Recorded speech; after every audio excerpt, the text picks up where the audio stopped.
Hey Skyfarers, and welcome to Aethercast, the Kharadron Overlords channel and podcast. Today on Aethercast, we are catching up on all of the rules and leaks and everything we've seen so far about AOS 3, and gonna run through them all, talk about how they affect KO and what it might mean. Joining me for tonight's show is ever faithful Avatar Grombrindle, Duard and Max Bowman. Hello everyone, welcome back. Excellent. Thanks for joining me again, Max. And hopefully, in a little while, we might have Kron join us as well, if he wakes up. It is early Sunday, so. Yes. Yeah. But I did tell him the correct time this time. It's not okay, we'll see. We'll see. Unless the time zones have changed again. Who knows? And the reason for the minor delay in starting the show was because we were just quickly translating some more leaks. But yeah, fresh off the press. Fresh off the potato can. Fresh leaks. Off the endless pits of the internet. Yeah. Spitting out rumors every day now. But there wasn't anything of interest in those leaks, unfortunately, so we just spent time translating them for no reason. Yeah. Putting my Spanish skills to use. That's a good thing about most European languages. They're all very similar. Yeah, most of them. Yeah, except for English. It's not a European language anymore because of Brexit. So, well, it's still in Europe. It didn't relocate. Would you wait? That'll be the next thing. That'll be the next thing they want to do is just attach little propellers and. Yeah. Yeah. Okay, shall we just jump right in because there's a lot to talk about, I think. Anyone in the chat, by the way? There's a lot of people in the chat. Alan Lee, Jay Durfu, Leah Short, Evelina. Hi, Evelina. Yeah, ever faithful watcher of people talking. Yeah, lots of people. Jay Durfu, hi. That's cool. Yeah. So that's having a big chat about KO being nerfed. Whether we will get a Duarden battle time. We'll see. I've seen some chat about Chaos Wardens. We have some fresh leaks about that as well. Okay. If they're not sure, they're rumors. Let's put it that way. Rumors, not leaks. Rumors. So take everything with a pinch of salt. And then to bring up JJF's question or speculation about Chaos Duarden is whether they will have the Duarden keyword. And they don't, they didn't in the most recent versions of them, did they? Only the Hellfire Cannon did. Yeah. But the normal. But the Legion of Asgore didn't. I think the Chaos Warband from Warcry with the little dwarf, they don't have a Duarden keyword. Okay. Be interesting to actually check on some of those things, whether they have, like the human keyword and stuff when they're mixed race, whether they just give them all. I think they have human and they have the mortal keyword, yes, because of chaos. So that Duarden, that poor Duarden's just not represented. He's pretending to be a human. He's got platform shoes. Trying to make him. What are they called? Yeah. Iron golems, I think. Yeah. Let me check. So... not even the human. No, chaos mortal. That's it. Okay. Cultists. Okay. Yep. Well, at least they're leaving off the keywords for everyone then. Okay, well, there is lots of news, but the news there's a lot of news, but that's the show. That is the show, so we don't have to do a separate news section. No, there's just I mean, when was our last show? 2 weeks ago? Yeah, a couple of weeks. So we know a pre-order date next Saturday. Mm-hmm. So that's awesome.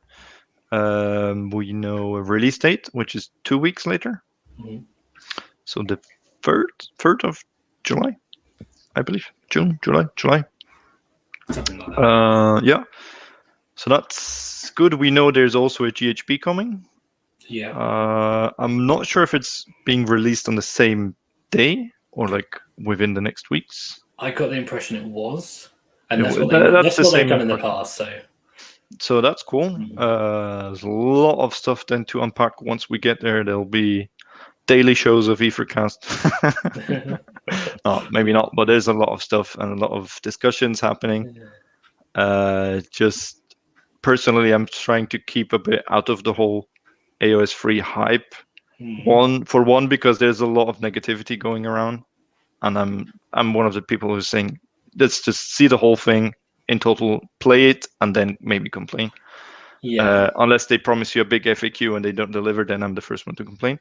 And the second reason is because I'm still playing a couple of tournaments with old rules, especially or hopefully AOS Worlds in September. So that's still some time away. So I don't want to get confused with two game versions. So I'll probably stick to the old for now. Yeah. So you'll be living in the past for a while. Yeah, I'm living in my little bubble, no outside AOS 2 bubble. But that's like those people that still play 9th edition. Yeah, there's people playing 7th edition, honestly. So so that's just me. But I'm interested to see now everything today, like in one, not just like little WhatsApp pictures and shots on Facebook, but now we have everything in one place, and maybe we get a better idea. However, I think we must say everything we've seen so far is from the core rulebook. Correct? I don't think we've seen anything from the GHP yet. Yeah, well, there are things that it's not really clear where they've shown them from. They're just saying, oh, well, here's a thing. So the things with numbers, we're currently transitioning. So one of the things is that they're doing like numbers on all the rules. So if it has a number, it says core rules. If there's a big thing on a picture that says core rules, then we know where it's come from. But things like command abilities, they could have been from the GHP. They could be from the core rules. That is true. Yes. Core rules. I like the design. It's easier to find like keywords like shooting, attack in here. It's highlighted, and then there's a little summary on the side. So that's a big plus. Big minus if I need to carry that 350-page book with me to games. Yes, with a hardback. So the other thing is they haven't really said what's in the core rules book and what's in the GHP. Because it sounds like there's rules for match play in the core rules book. Yes, there is. So as we know it, currently there is like 6 battle plans in a core book already. So there's probably a section for match play, and then if you want to take it like to big competitive or tournament side, then you probably need the GHP. Yeah. And then of lots of pretty pictures, photographs, lore. Everything. It's a big, storybook. I'm kind of hoping we won't have to carry both of them around. I'm hoping they'll do the same as they did in the beginning. That the core book, they had a printed like little booklet that they gave out for free in shops. Yeah. Where it's a free PDF. Like the core rules are for free, downloadable. Yeah. The other thing we know is that there's going to be different battle packs. Yes. Because they mentioned in one of the things about you choose a battle pack. So, it does seem like there could be different versions of match play potentially. Either that, it could be like team match play, single match play sort of thing. Team with single units, or team like 2 players in playing at the same game together. And then obviously narrative and open play, I think is the name. I'm not sure if they need a battle pack for that, because a narrative, in my understanding, is you just do whatever you want. It'll be interesting to see. So to catch up with the chat, Leah says that its core rules are confirmed to be in the GHP. Yep, they have said that. So, I mean, the question is if there's anything in the core rules book, like the big core book rather than the core rules. The core rules will be in the GHP? I didn't know that. They confirmed that. Which is different to normal, because they're not normally in the GHP. Yeah, normally they require you to buy all the books. Well, I mean, it's on the app currently, the old core, so hopefully they go onto the app again for free. Yeah, and they put them in that player's handbook. They had the little one, which was super handy because it had all the battle plans, everything in one place, endless spells, artifacts, everything, and like after half a year it was useless. But yeah. What's unclear is if there'd be something in the core book that isn't core rules that you will want. Like for instance, last time was the realm effects. So whether there's this one thing that isn't in the GHB, which would be I don't think so. No. I hope they don't. I think as we know, the core book is not a core rules book, but it's mainly the whole introduction to AOS. These are all the armies. That's their background. This is what they look like. Yeah, it's what you buy if you're new to the game, and you exactly that. What you want to watch all the pretty pictures, and then you want to buy all the armies that you see on those pictures. So, excuse me, we have a little cat emergency here. Okay. Okay, so the shooting attacks have got up on screen. There's not really much change in terms of the actual rules, but there is a cool change to look out, sir. Just my new co-host for the show is a cat's bum. So the cool change to look out, sir, is it doesn't apply to a hero with a wounds characteristic of 10 or more, which is cool. So things like Cat Across, won't be getting look out, sir anymore. At the moment it does. Because previously it was heroes that weren't a monster. So there's a few things that got away with it before. So that's a good buff for KO.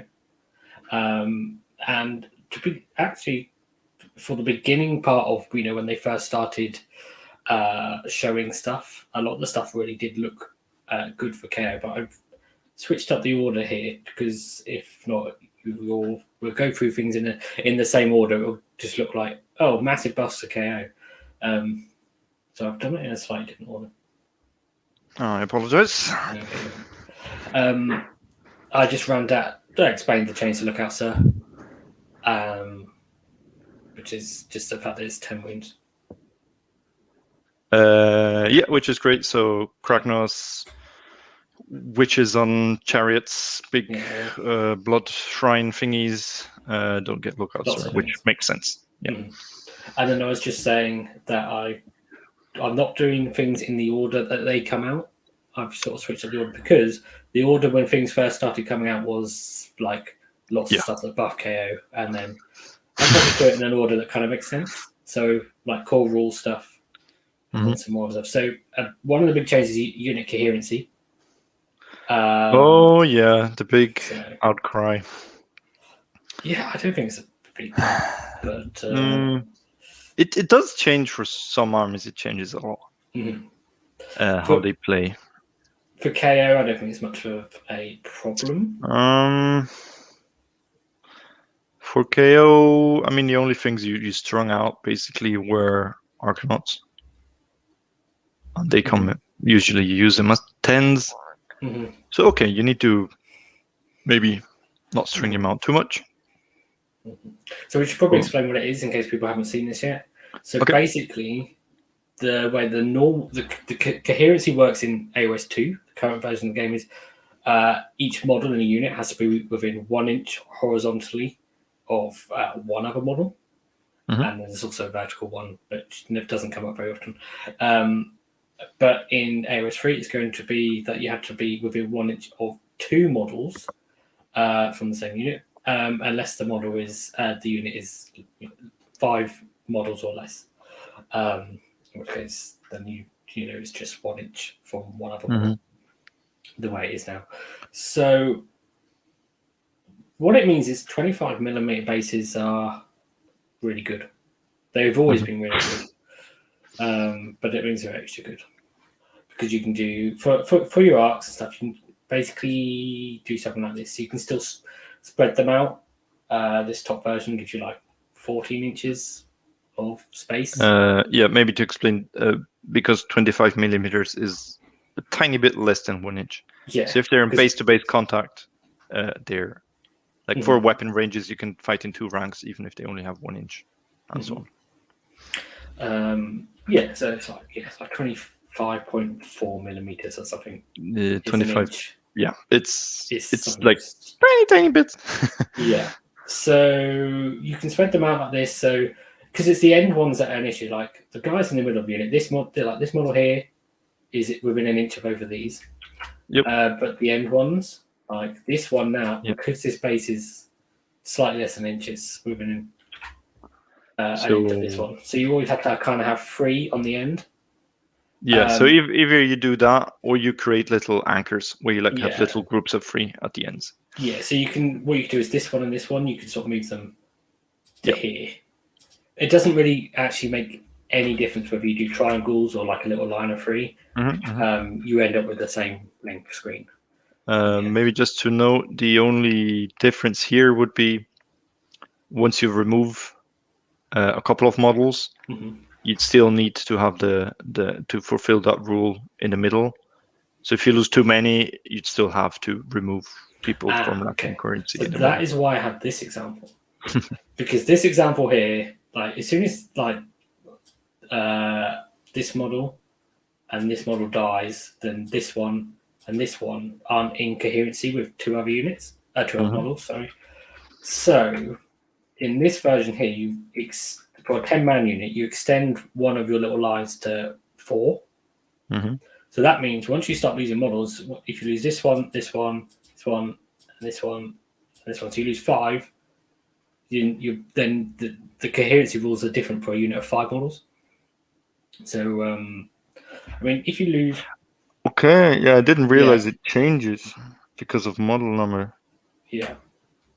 Because it's a unit with 2 to 5 models. Okay, so it's not what the unit starts with, but it's what it actually has. Yeah, it's what they currently have. Okay, well then it's much less difficult. It's much less problematic. So this kind of, the top screen is sort of fine if you're against combat. If they have like magic or a little bit of shooting, then they can pop off one guy and then it starts to become a bit of an issue for you because then you lose a number of models. Where both of them are an issue is enemies that can remove specific models. The Star Drake, the Gargants, which they can remove multiple models. Nagash can do it, I think, with his Hand of Dust. So if they start removing the middle links in your chain, then yeah. I mean, if you're coming against stuff that can always been true. Remove specific models, then you need to be, not having gaps at all on 25 mils. Yeah. But again, we won't see too many big model count units, and we'll come to that later. But... Yeah. 32 mil bases, like your riggers and stuff, because they're in a unit of 6 or 3. If you're taking a unit of 6, then of course you've got to do the coherency things. Like this version with a line doesn't work on 32 bases, so then you do have to do the triangles. So basically, this as far as you can stretch out is one of these 2 examples.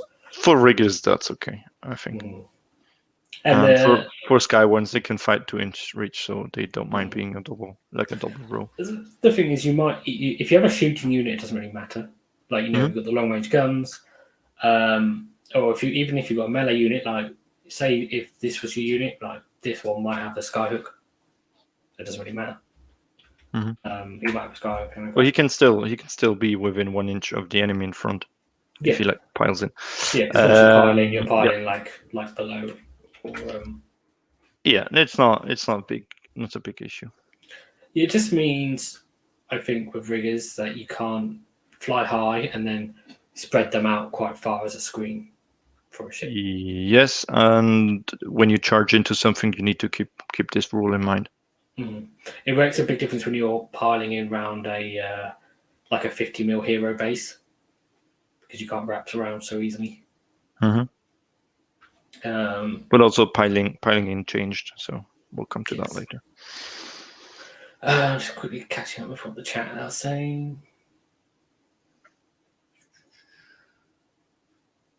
Just talking about triangles and stuff, and here it's not. Triangles. Okay. Triangles. That's what everyone just says at the moment. Everyone's talking about triangles. So the other big changes for basic rules is unit size. So you get reinforcements now. So you have your minimum size of a unit, and you don't have maximum size for units anymore. But before Arcanauts was a minimum size of 10 and a maximum size of 40. The maximum size doesn't exist anymore. But what you can do is you can reinforce units. So if you reinforce a 5-man unit, it becomes a 10. If you reinforce them twice, then they become 15.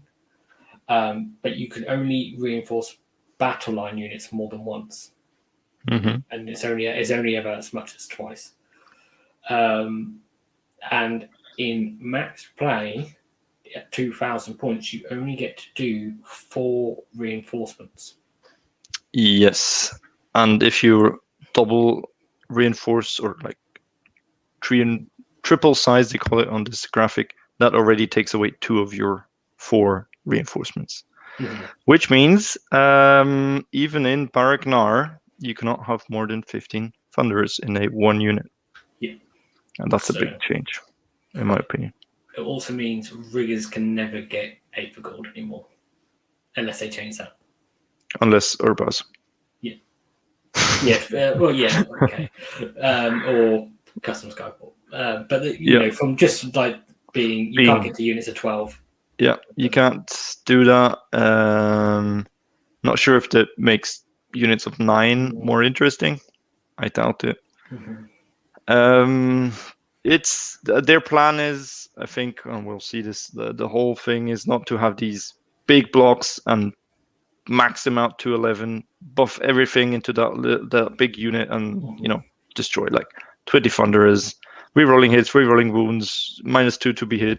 That sort of build that I enjoyed.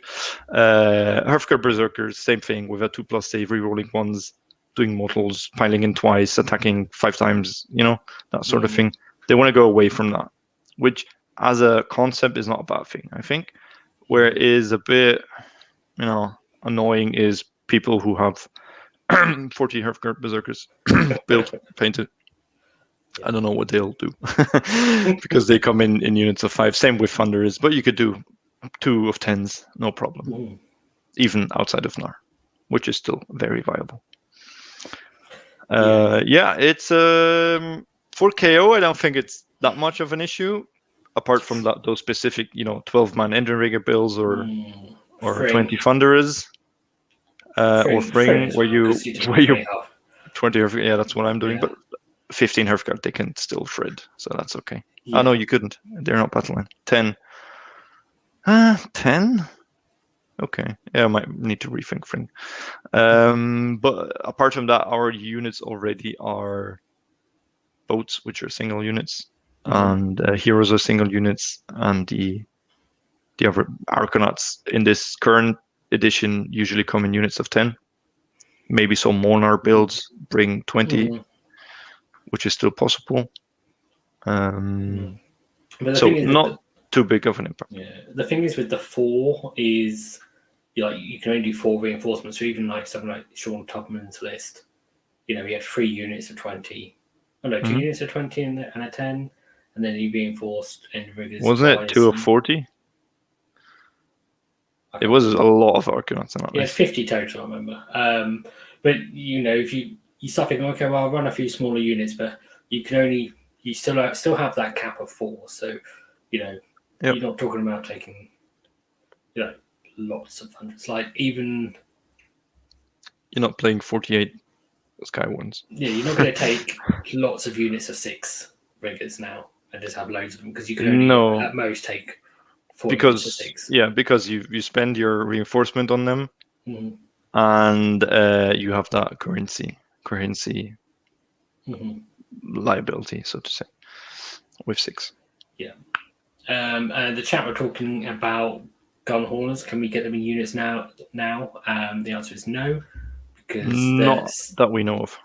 Single model units can't be reinforced. So unless they do change something in the pitch battle profiles to say that they're now units of 2, which I don't know what happened. Another thing with reinforcements, I don't know if you have the rule cut out of the reinforcement text. I think it doesn't work for everything. I think it needs to be troops. Right. So it doesn't apply to like monsters, artillery, war machines, that kind of thing.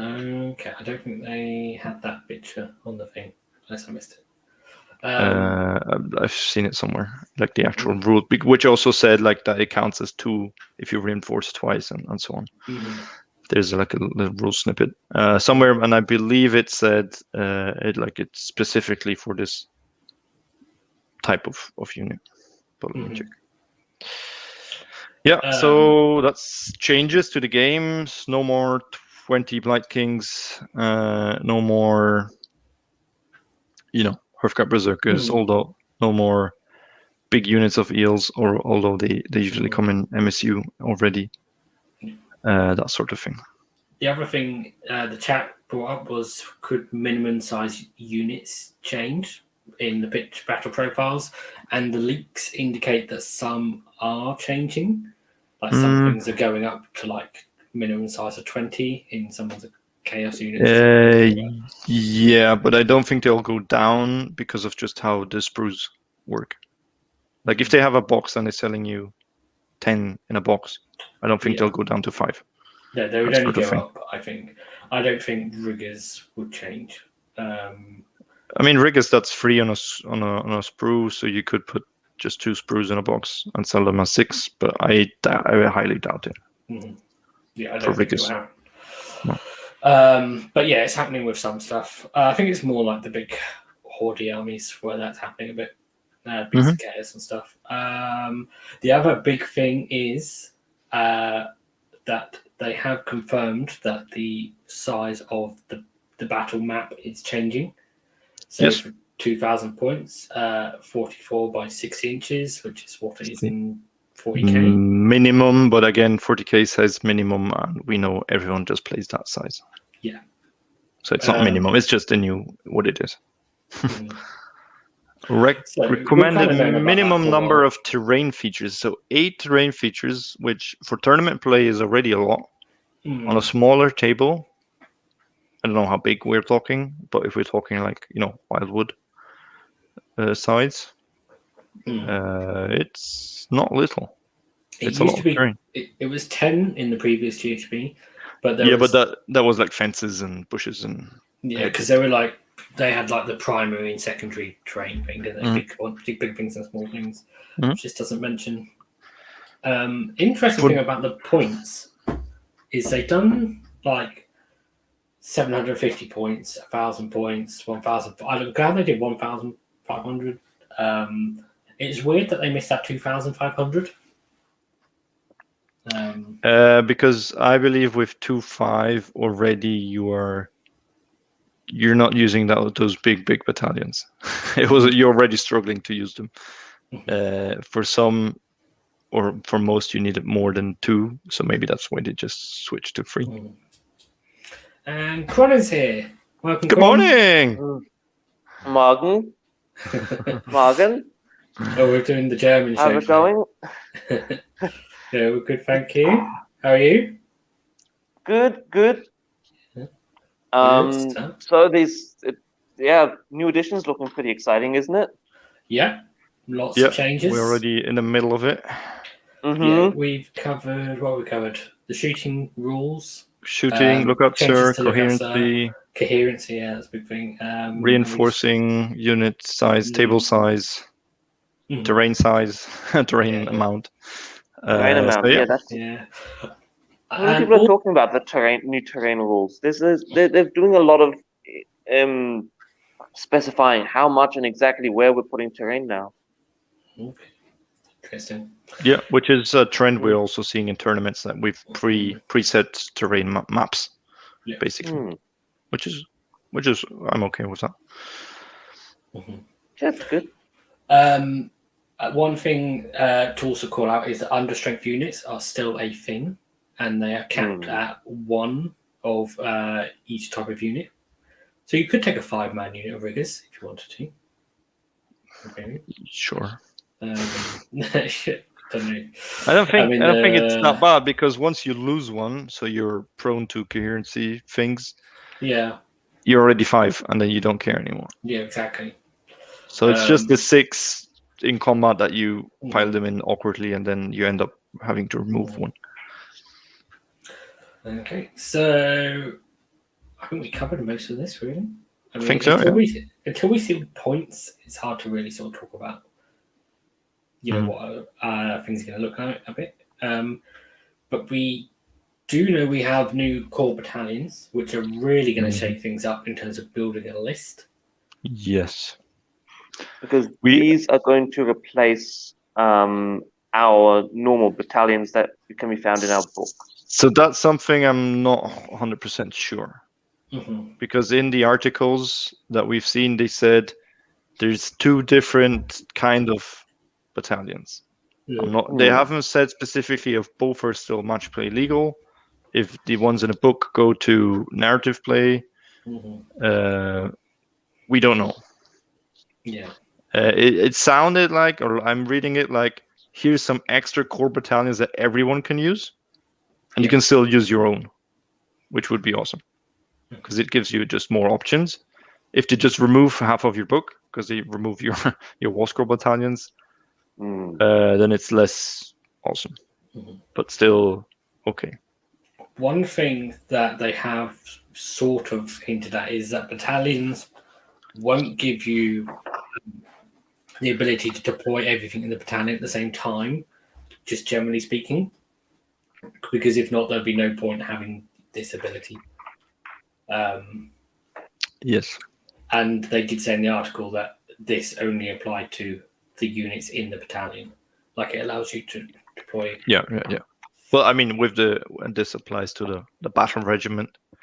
So as we can see here, the black one is the minimum requirement, and the top little icon is just a commander, and the second one, the little wizard, is a commander, but it cannot have more than 10 wounds. So it could be both.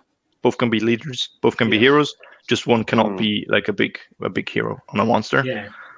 So and we have troops, artillery, and monsters, or behemoth. So the dragon icon would be also an ironclad or frigate. Yes. So this one here lets you take 3 ironclads in one battalion with a hero. It does. Although we'll come to that rumor later. Points wise, might not be possible anymore. Yeah, who knows? But yeah, it's going to give a lot more choice in this building, which is really absolutely. So it helps a lot for things like Cities of Sigmar, where you have one battalion per city. The new ones don't even have battalions, some of them. Here's now a universal battalion that you can use. Cool, great, fantastic. It lowers your drops, gives you maybe artifacts or command points, we don't know yet. And it gives you some ability, which they're not bad. If you look here on the left-hand side, you can pick an enhancement for your army, which we don't know what that is yet. Enhancement, I don't know, maybe some extra ability, like a trait or something. Could be a relic. That could be what the artifacts are. Yeah, it could be like you could choose either an artifact or a mount trait, or something. They probably They could list a whole load of things, and they just call it an enhancement for short. All these different things. And the other ones are mostly around command abilities, like not spending command points for command abilities. Only one of them is now a single drop battalion. Everything else is still multiple drops. Yeah. It's just that big main battalion that's one drop. So getting one drop armies is going to be a lot more difficult.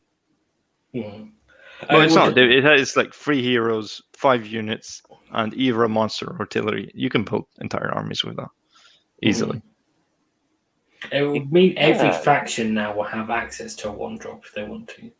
Yeah, because the minimum is just units. Yeah, unless they want to take more than 3 heroes. It just goes 1 hero and 2 units. So there aren't many here that let you have boats. There are plenty that will let you have gun haulers. You mean behemoths? Yeah, there's not many that will let you have frigates or ironclads. You basically got basically 2. Battle regiment or the line break. Yeah. And most of the battalion abilities are once per battle. So they're decent. They're not. I'm wondering if, because we know command points will be generated each turn anew, if they give you like an extra command point or command points by just having battalions. Because then why would you? Or do they not cost points? These battalions, we don't know if they have a point cost. Yeah. Question from the chat as well. Frigates can be taken as battle line as well. They can in Zilfin. Currently, the way I'd say that works is if they are battle line, then they cease being a behemoth. But that could change in AOS 3. That's how it works with Crystal Gore and other things. Yeah, they become battle line, but they don't become troop. So I don't know if you have the picture where it explains what is of these symbols. I missed that off because I thought we just. Let me just. I didn't think we needed to picture that one. Pull it up. So the little hero is the commander, which is a leader. The wizard is a sub commander, basically a leader with a wounds characteristic of less than 10. So all our heroes, even Brock. Troops unit that is not leader, artillery, or behemoth. So if it loses the behemoth then it would be role, then it would fit into the troops. So yeah. Artillery is just artillery, and monster is behemoth that is not leader. So also a frigate, for example. Also, we don't know if battle line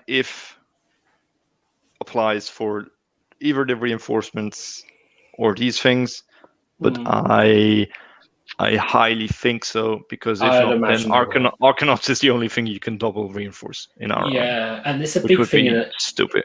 It's a big thing in a lot of factions, isn't it? So that's I mean, it's the same for Fire Slayers, and Volkites will be the only unit to reinforce.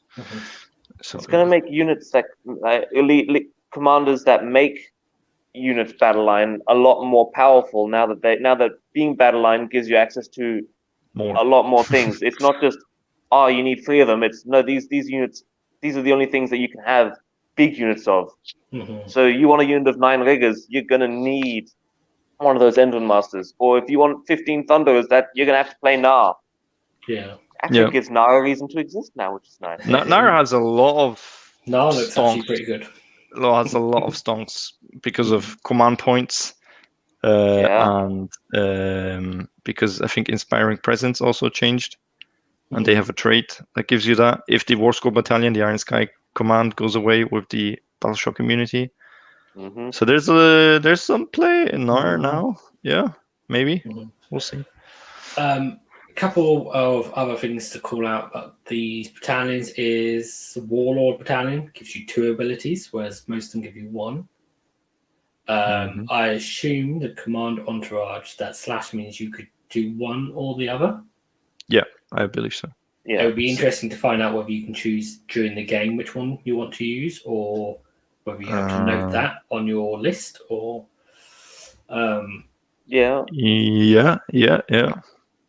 That's something that needs to be clarified. Yeah.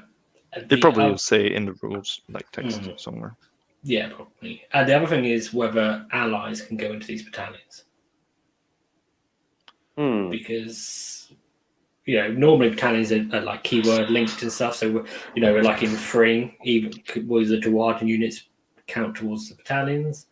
If there could be a core rule that says allied units cannot be included in battalions. Yeah. Which I think we already... Isn't there already something that's sort of that? I can't remember, to be honest. But obviously, like in Fring, they're not allies, so... Yeah. That would be interesting. You can totally put Gotrek in one of these. Yeah. Or Half-Guard Berserkers, or Fire Slayers. Gyrocopters. The other thing about battle line units is... Gyrocopters are going to be so good. No, because you cannot play 3 anymore. You can only play 2. Every 2 reinforcement points. But think about what happens when they get can't. They're not battle line. Oh, you can't reinforce them twice. And you don't get the discount. They give the reason why 3 Gyrocopters are good because they're 180 points. Yeah. Now it's 140 for 2. I don't know if I'd bother. Think what happens when they get charged. Think all those steam gun hits. Yeah, but they're good. Steam gun hits. The steam guns are good against hordes. We're not seeing hordes. Yeah, there's not anymore. going to be any hordes anymore. So So it's a whole. I don't know. It's gonna be a unit that's just gonna sit on my shelf. I haven't even painted my last 2 yet. Motivation to paint. Yeah, but we'll see. We'll see. Maybe they get a cool battalion. Yeah. So, I mean, these battalions do look interesting. They're going to provide a lot of options for building this round. Yeah. The thing is, we don't know points cost. We don't know will the existing ones still be legal in match play. Yeah.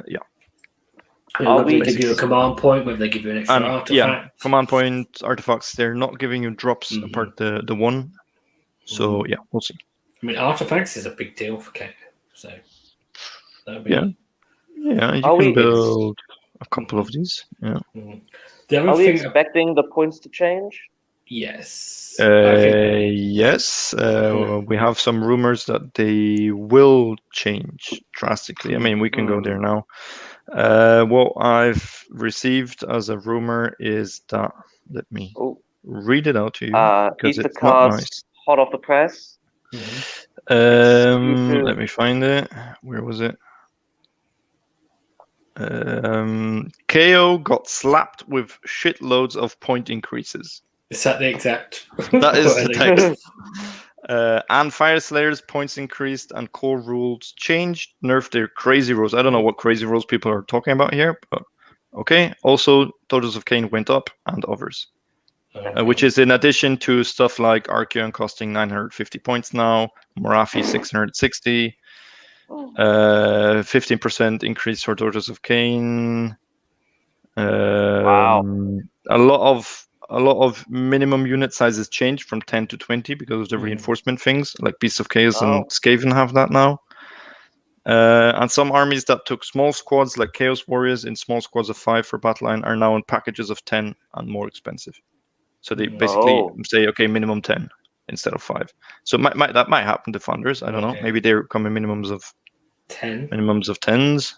Yeah. I don't know. But you only get 5 in a box. Chaos Warriors, you get 20 in a box. They give you a new box with twice the content. You just buy 2 boxes. Or you buy 2 boxes. Yeah. you need to buy 2 boxes, which is not uncommon. We've seen that with Stormcast and stuff. Like, hey, this box comes with, I don't know, 3, but you need 5 to play. Oh, thank you. All right. That sort of thing. Okay. There's going to be an interesting thing with battle line units when if you can still ally and you ally them in with the reinforcements, because there's a lot of units that are battle line in their allegiance but not battle line. So some things are just generic battle line, and therefore if you allied them in, you could reinforce them twice potentially. Currently, that is not the case. So currently, if you ally in, they're not battle line. Yeah, and then that's the other thing. Yeah, that's the other thing I was going to say is whether they can, whether the thing that stops them being battle line in terms, because it says they don't count towards the number of battle line in your army. Because I think they are still battle line technically. Yes, they are still battle line in the current edition for like when you score on like Battleplans where you need a battle line unit to score the objective. They do count for that. So there'll be some interesting things to find out with those things. Like if you ally stuff in. Yeah, but they don't count battle line when you define the rules. When you're building the army, like when you're writing lists. So yeah, we'll see. It probably says something about allied units that they cannot be your command. They cannot be a general. They cannot be battle line. Yeah, that's what they usually say. That's what they say for Barrack Frink, for example. Yeah. Let's move on to command points and command abilities. So much about these. I've got 2 slides. So I haven't missed that. So the new thing about these is that you're getting. It works a lot more like OBR at the moment now. So you get 1 a turn, base just to base. You get 1 a turn, and you'll lose it at the end. If you don't use it, you'll lose it at the end of the turn. Yeah, they do replenish every turn. Yeah. Then if you got your general on the battlefield, you get one more. And if you're going second in a round, you get another one. And that's why we're seeing a lot of the new stuff saying they count as a general in addition to your general. Like Morathi, like I think Kragnos has the same rule. A lot of the Soulblight have it, like the named characters. So using a named character basically generates you another command point. Yeah. So that's like a source of command points, taking these, which is a good thing. I don't know, maybe they do that for Brock. Like in Nar, he counts as a general in addition to your general. That'd be nice. Makes sense. All the big name characters get it. Yeah, he's a big guy, isn't he? He's small enough to still get lookouts, sir. Yeah, true. True. So it does sound a lot like you're just going to be, burning through command points and trying to use them as effectively as possible.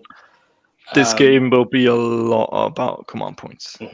The other big thing, an Admiral with War Wound and Grim Halo is going to be a real good pick now. Yeah. I'm not so sure about Mars Halo, because Mars Halo only lets you use the ones on your War Scroll for free. But still, and those are better now because of the new ones that we'll take a look at now. The other big thing before we look at the actual abilities is that if you are taking the second turn in a round, then you get 2 command points rather than 1. Yeah, in not just the first one, in any round. Yes. So you can plan about it. It's like, I need an extra command point to do this and this. Yeah, I'll go second.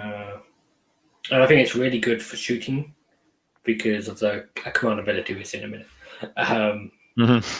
Because you go second in the round, then they charge you, and then you shoot, basically. But so all-out attack and all-out defense, they're command abilities we have at the moment. But instead of giving reroll 1s, they now give +1 to hit or +1 to save, depending which one you use. There's a big. I don't like all-out defense. I don't like that one. We don't need enemies to have more saves. Yes, but it does mean you can have a 9 card on a 2+ save. It means that the thing is, this now also works in shooting, whereas all-out defense before only worked in combat.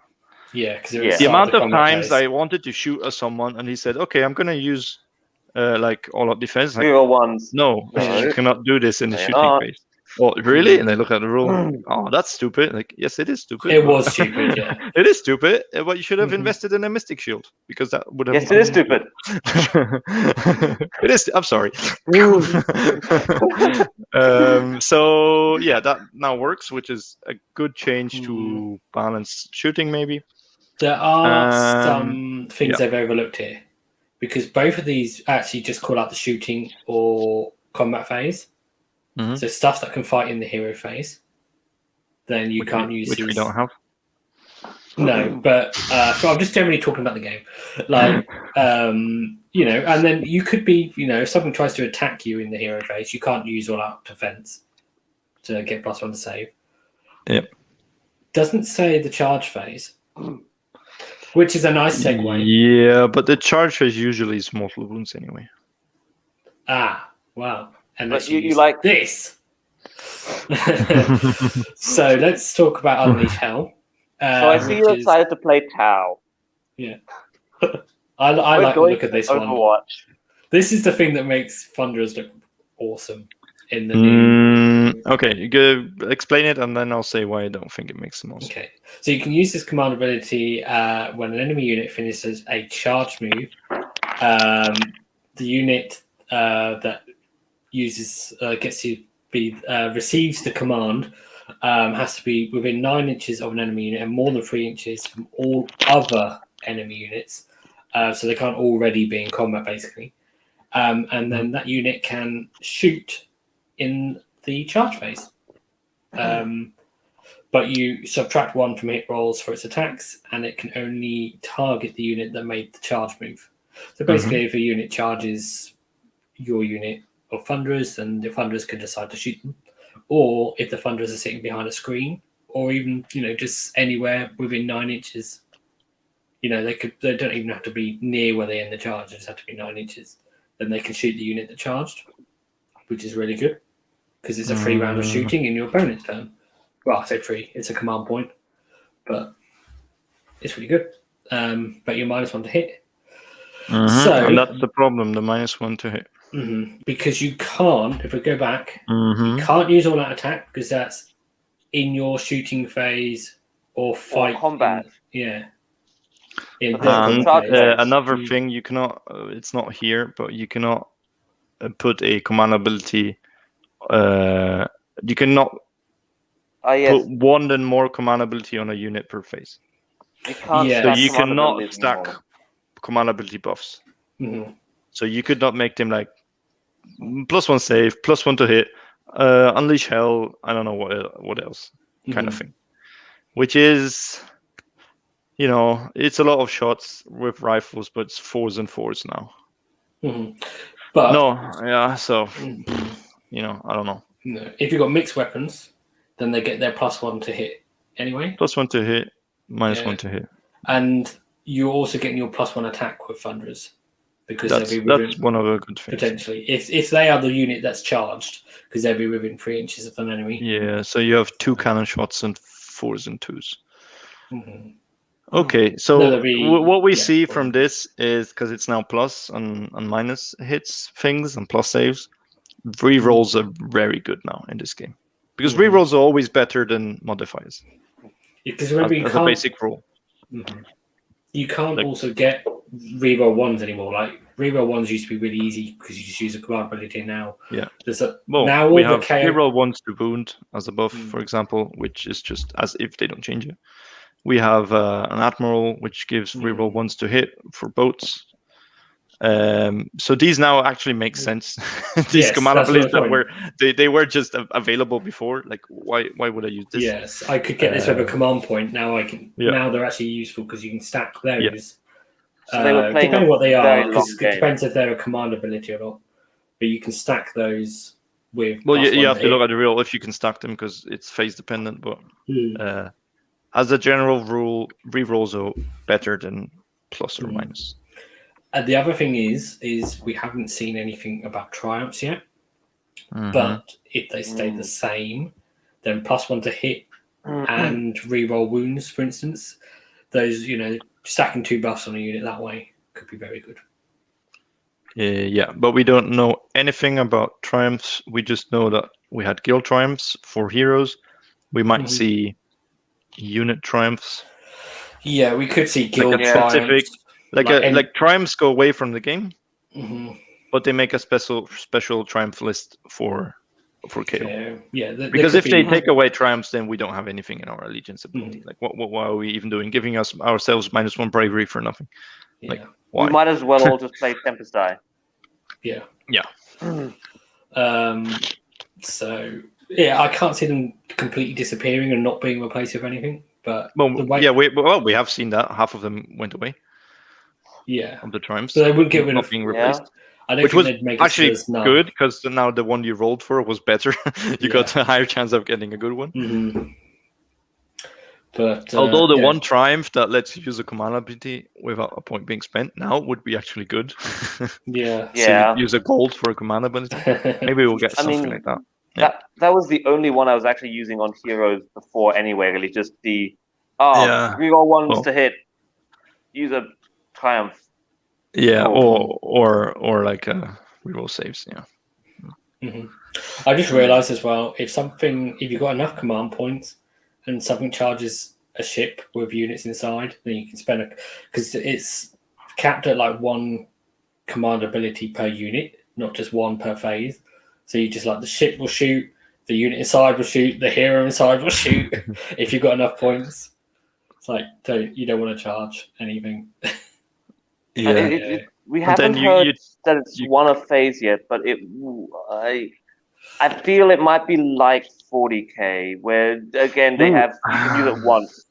I think I've seen that. I've read that 1 command ability can also only be used once per phase. Like spells, you cannot multiply. Like everyone gets it. They definitely said in the article that one of the Inspiring Presence, they definitely said was limited to once. Let me check the fundus of all my WhatsApp pictures. While you're checking that, talk about the other ones. So Rally is basically one that you roll a dice for every model in the unit that's been slain, and for each 6 you can return a slain model. So I don't rate this one that highly. It sounds Not anymore. really good, but with the changes to unit sizes, Yeah. it means you can have small units. Like everyone was like, oh well, pick a unit of 50 models and 40 of them are died. So you roll 40 dice and fish for 6s. But anything that goes off on a 6, I don't have much luck with. I was so excited to run my 40-man units of Arcanauts and just bring them back and have 3 rerollable saves. But we can't do that anymore. 2 up, because if you get them on cover and then give them a command ability and then use a triumph to reroll saves, 2 up rerollable, and then you can. If cover remains the way it is, yeah. It's good because we do have units with more than 1 wound, so the benefit is higher. Like you get 100% more wounds back with a 6. This is awesome for things like ogres, storm fiends, 7 wound models that just come back. That's a big benefit. So more ways for death to just heap models onto stuff again. Yeah. Bar guys, bring 1 back, and then I heal back, and then I bring models back, and Yep. I mean the big. So it's an interesting thing because. If you don't delete a unit, and units will be minimum size mostly now because of limited reinforcement. If you don't delete it, there is a chance they come back. Yeah, it's going to be really interesting with units that armies that can also summon, because that's what we're saying with death units. Armies that can summon new units as well, because they'll be bringing on new units, and then all of a sudden, at the end of the game, making all their other units potentially bigger as well. Well, one unit per turn. This will be horrible for like pink horrors, because you lose you lose 50 wounds, and there's like 5 remaining, and then you roll 40 dice, and you bring them back. And you don't. What are you bringing back? Like brims, or are you bringing back pinks or it's a bit. Basically, I think you're bringing back brims, but I think the way it will work is you'll have to declare, because if pinks, you'd have to declare, okay, well, 7 pinks have died, so I'll roll for 7 pinks. 15 blues have died, so I'll roll 15 dice for blues, and then you have to split them all up. And I think technically it will probably work that way as well for weapons. So if you've got different weapons in a unit, then you might have to roll them all separately. Because you bring back you return. You can return 1 slain model. I think you can choose. I think you can choose what to return. Maybe. Reading this. Because you roll 1 dice for each slain. But then you can return. Yeah, it doesn't say you return that slain model. So. Well, Alex, what are you doing there? It's the cat. We can hear some purring. There's a little purring coming across. Hello, cat. Okay. That's the second cat interaction we've had tonight. What happened? We had Max's cat decide to put its bum right in the camera. So, just all for the clicks. All for the clicks. Maybe I have to start leaving the door open. I normally shut the cat out of the room. Can I make an only cats page? Yeah, only cats. Only cats. Okay. And the last command ability is redeploy, which is an interesting one because it's used in the enemy movement phase. After an enemy unit finishes a normal move, run, or retreat, you can then pick a unit that is has to be within 9 inches of an enemy, more than 3 inches away from enemy units, and then they can make a D6 move. And they must finish that move more than 3 inches from enemy units. And if you do that, they can't shoot later in the same turn. So that basically blocks you using Unleash Hell. Yeah, they're packing their stuff and they're running elsewhere. Yeah. I think we had that in Warhammer Fantasy, the redeploy thing. Because then they couldn't charge, they couldn't fight afterwards. Yep. Yeah. It says you can't shoot afterwards. It's not. I don't see it being super useful. Really? It's a thing of someone's moving towards you to charge you, and you move backwards. It's going to be really good in Monarch. You can you can move back and then half charge them. Yeah. Because it's 9 inches, so either the enemy stays 9 inches apart from you, which makes it harder to charge you, but there's no risk of you running away or shooting them with Unleash Hell, or they come within 9 inches, and that has the risk of you shooting them or you running away from them. So there's a like a plus minus thing here. That you gain something, but there's also a risk. Yeah, it's gonna make reward. I think that Lumineth Fox even more obnoxious. Yeah. The thing moves 6 inches in the shooting phase, and then these 6 inches when you move towards it, and then just. Woo. Yeah, you can just not charge that thing. Okay, but he could shoot you if you tried to charge him. The other thing I think we've forgotten to mention is they also confirmed that unit leaders can issue commands for commands. Yes, which is huge because it means you can, it makes frigates better. But that would require basically a rewrite of all the war scrolls. Yes, unless they because you need to define what is a leader in a unit. Yeah. Like for OBR, they are Hekatos, and they all called it is a Hekatos. But for us, we have a Mizzen Master, we have the Arcanaut Captain, we have the I don't know what. So it's the Gunnery Sergeant. So yeah, they all get like a little update. I don't think they'll update every war scroll. I think there'll be something in the core rules that lists some examples, a bit like they do with unique characters and stuff, and then sort of says. But now for unique characters, it just says in the battle list at the end, it just says unique with the role. But here, because the reason I'm saying this is some units, it is not clear if it's a leader or not. For example, Squig Herd, they have these Squig like Goblin Herders. One in each 6 can be a herder. Like, is that a leader or is it not, or what is it? No, because it's 1 in 6 as opposed to one model in the unit. Because you don't get to have 2 leaders if you make the unit bigger, do you? So I don't know. There will be like I understand what the intent is, but I think we'll need some clarification. Yeah. Well, because people will start arguing for some weird demon unit, which it's not clear what it is, and it's just a hornblower, but they argue it's the leader. I don't know. Yeah. Well, there's a general problem with this as well, where they're now codifying things and putting things in bold as keywords like shooting attack in the shooting attack rules. But unless other abilities, like a command ability that lets you do shooting in the hero phase, unless they are also in bold and this is a shooting attack in the keyword, it doesn't really help. No, I think in the core rules that's just for quicker reference. Yeah. It's not a keyword. Yeah. It's just to find it easier. That's my understanding. But yes, that's big because now unit captains can use command abilities, which is super helpful. Because you can leave your thunderers like sitting alone and they can still unleash hell.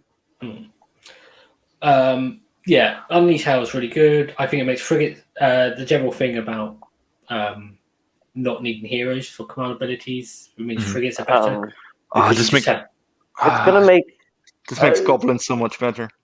I think because they rely on their heroes to keep them from running. But if they can do it themselves, goblin units don't have. Do they have unit leaders? Do goblins have? Yeah. They always have like a big boss. Okay. With the big stabber thingy. But if it also means shooting the heroes is less useful. There's going to be some kind of FAQ to stop units from shooting Overwatching twice. There has to be. Otherwise,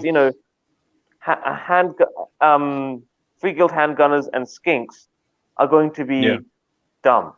And the other thing is like the entire unit the will last shoot word. You twice. Yeah. And things like but the last word shoots 1 gun. Yeah. 30 handgunners will shoot you twice with a lot. I don't see the problem. I think it's going to get it's really powerful, and I think it's going to get FAQ'd because you can't charge 30 handgunners otherwise. Or 30 skinks. Again, I like to see the problem here. Yeah. The other thing is that if you have the last word on an ironclad and then you use your triumph to like reroll hits or wounds, you're getting it on like a whole lot of shooting attacks plus the last word. Because it's the same phase, yeah. Yeah, because it's the same phase. So it's far more useful using your triumph in the enemy charge phase. Then you drop bombs on them. Yeah, then you drop bombs. On the last one, like boom. Yeah, the one model. I think there'll be a thing like they cannot shoot more than once per. A unit cannot be selected to shoot more than once per phase unless a rule allows them to, sort of thing.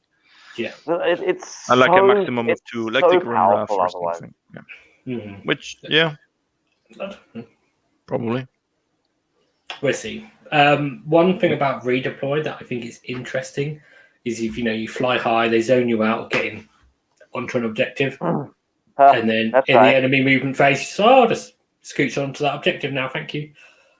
Well, you need to be within 9 of a unit that moved. Yeah, but the thing is if they if they don't move and you're still outside of 9 and there's nothing else that moved within 9 of your gunholder, then the gunholder cannot move. Plus, the gunholder probably cannot issue a command to himself because he's not the leader. No, but but it could be that the Ironclad has an Endron Master and it has a Navigator. Yeah, maybe it gets a little collapsible. Well, an Ironclad just might have a hero inside it. You don't know. Yeah. Another thing is a hero inside it. Flying high doesn't trigger this because it's not a move. So, if you fly high, obviously you'll end more than 9 inches away from something anyway. But it's not gonna trigger the enemy given the option to move. It can't. It can't trigger because it's 9 inches. Yeah. There's no possible way where it does. Yeah, exactly. so there's 2 reasons, but it basically means that we could go through our whole movement phase and move our whole armies, and we never give the enemy the option to use redeploy. Yeah, but for the cost of always being 9 inches away, which is okay. It's fair. Yeah. Let's move on. Heroes and heroic actions and monstrous rampage. So let's ignore this because we haven't got monsters. We don't need to see that. Well, except for the fact that monsters.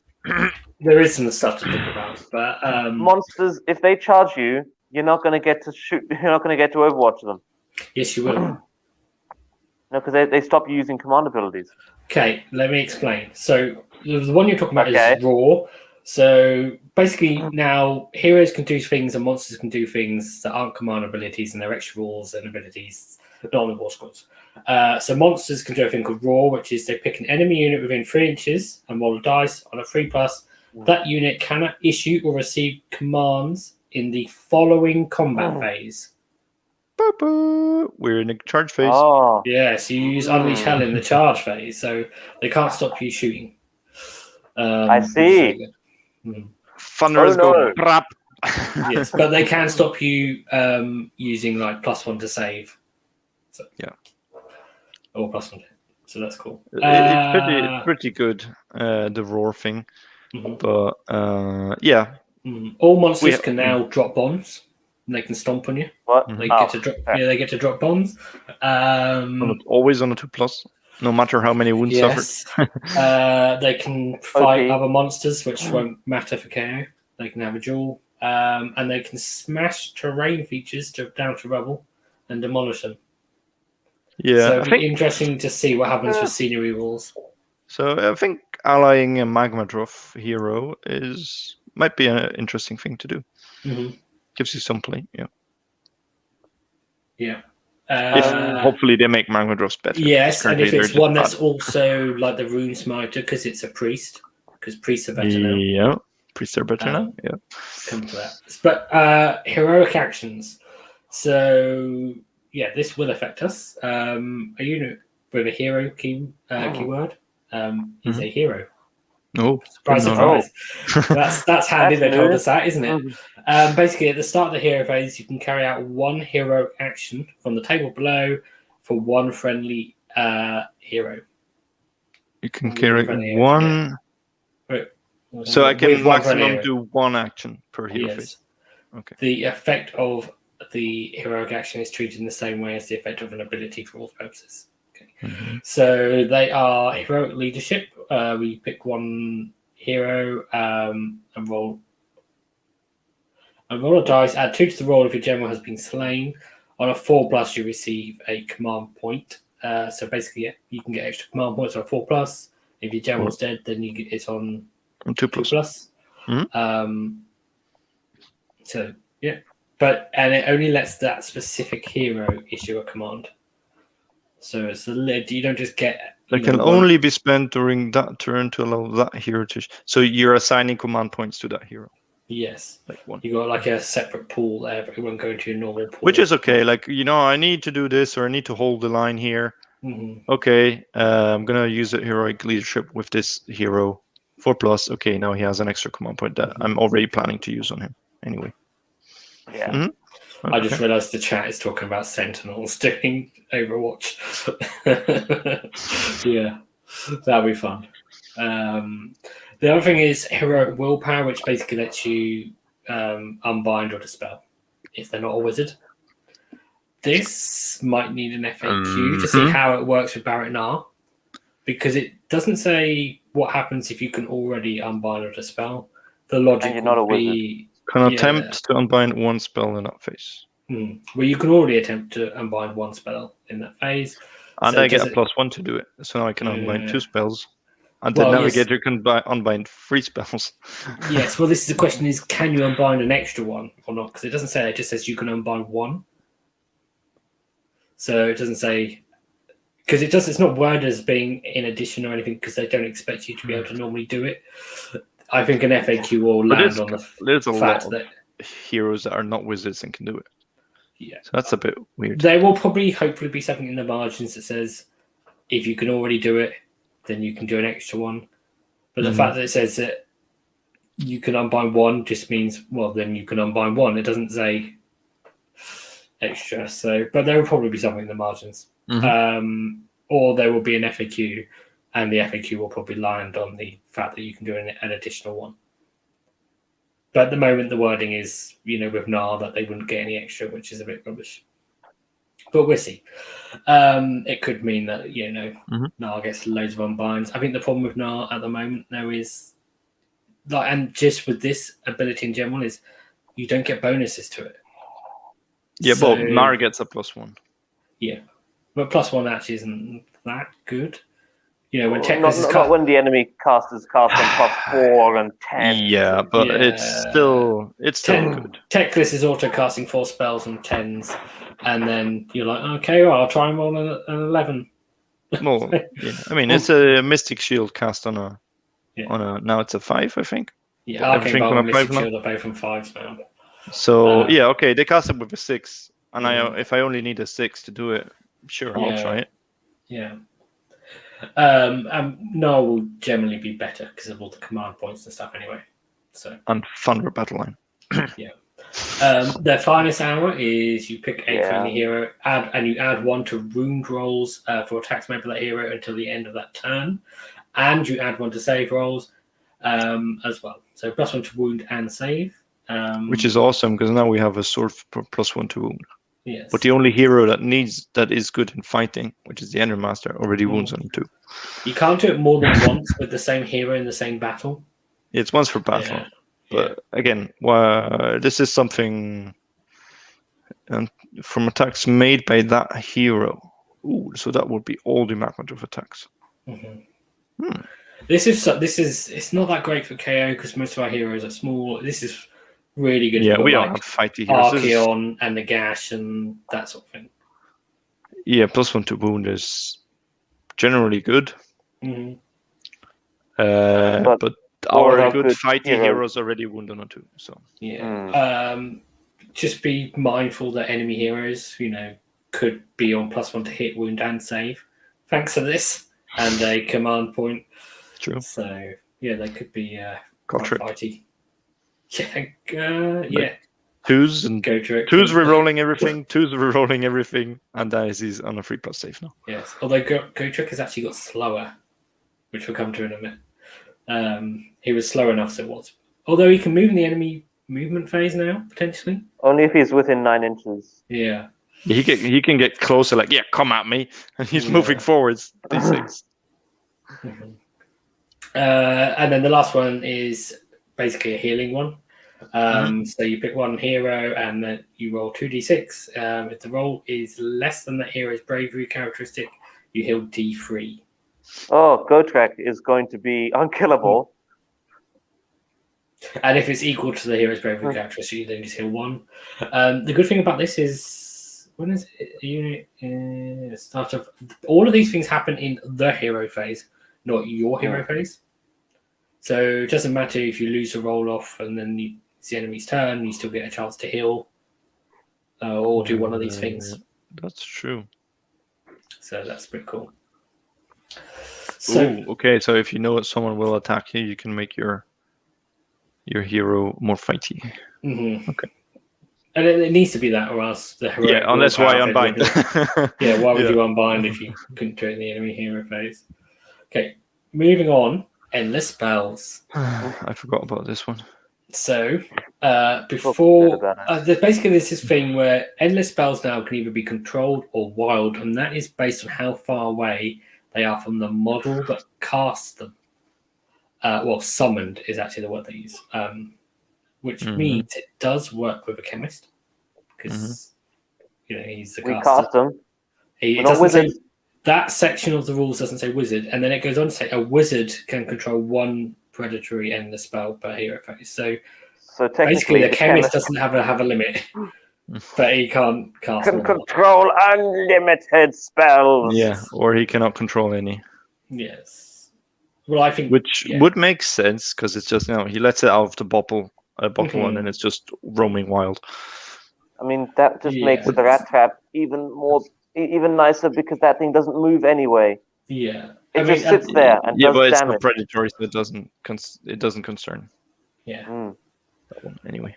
So, I mean, based on its current wording, I would say that the chemist can control them, but we'll see. There might be something. We'll see this, like some margin text or an FAQ or something. But yeah, so 30 inches is a big area. So it's the unbinding area. Yeah. It makes all of those endless spells that have, short castaways or short movement, or that you'd be worried about coming back on you, better. So, and then the other thing, which I don't actually have a picture of because I don't think they had a snippet of the thing, but they said now, endless spells now move at the end of hero phases. Which is huge because it means I have they're a moving question twice as often. Regarding the control. Because I'm moving them end of the hero phase. Yeah. Before moving, I must determine which are control and which are wild. Yeah. What if there's my wizard and your wizard are both eligible to control? the model that summoned them. So that's what determines you can't control. Okay. You never get to control one that someone else cast. Okay.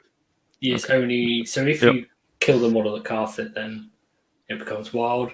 So the wild ones, you just take in turns to move, like normal. But the controlled ones, you just move those yourself. Okay. Yeah.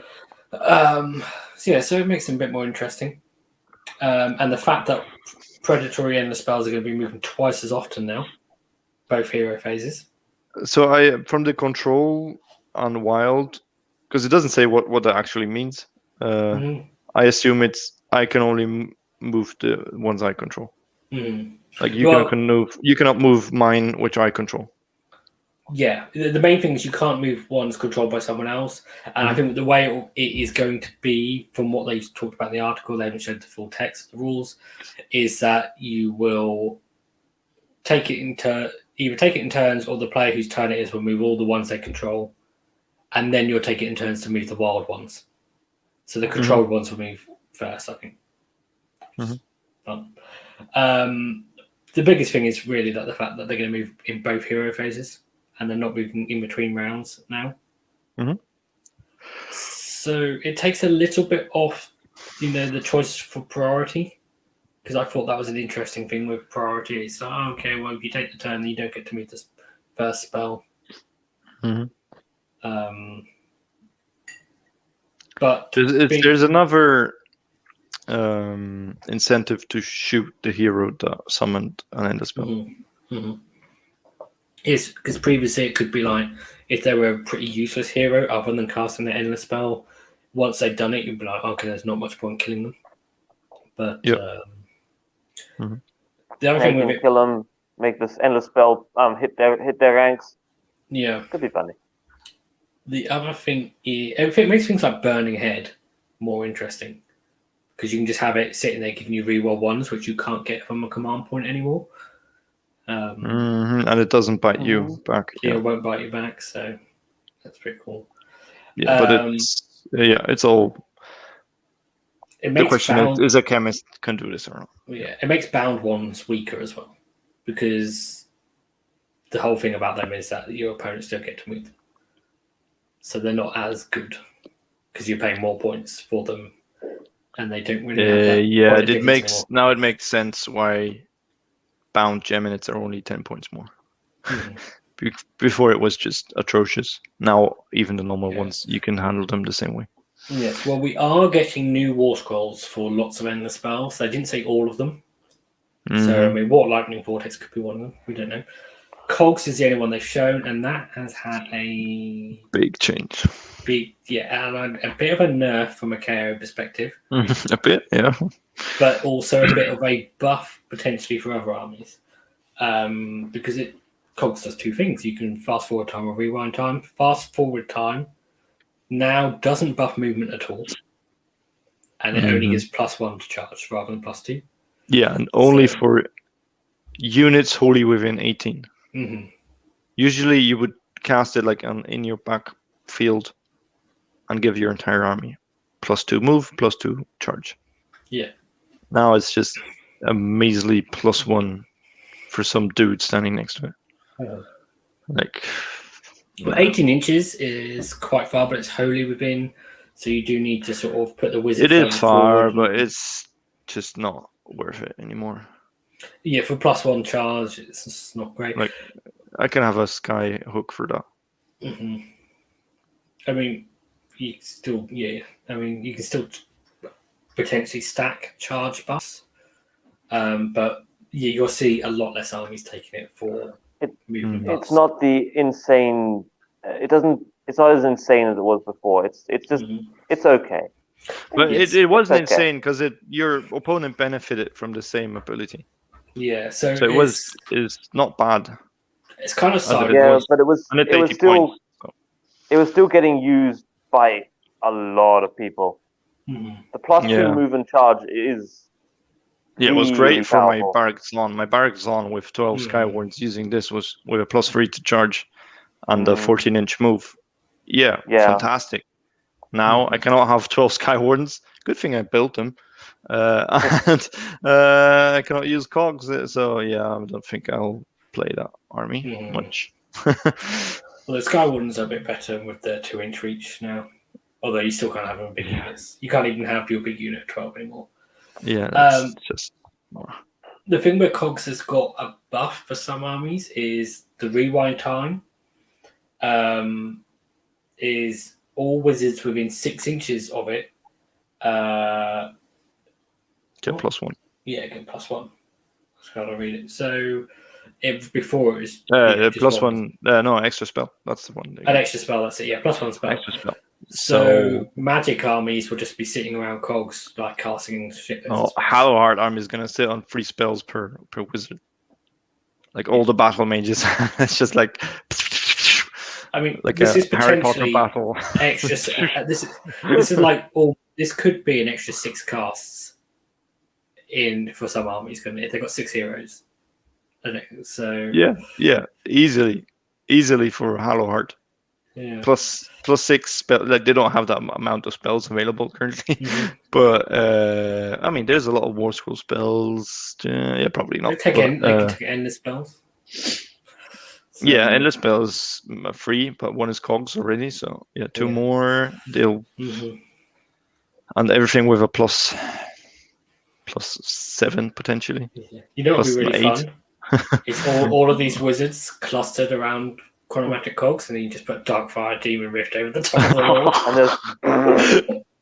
Like, yeah, I like that. That would be fun. Yeah, we'll see. So yeah, not put them all in one spot.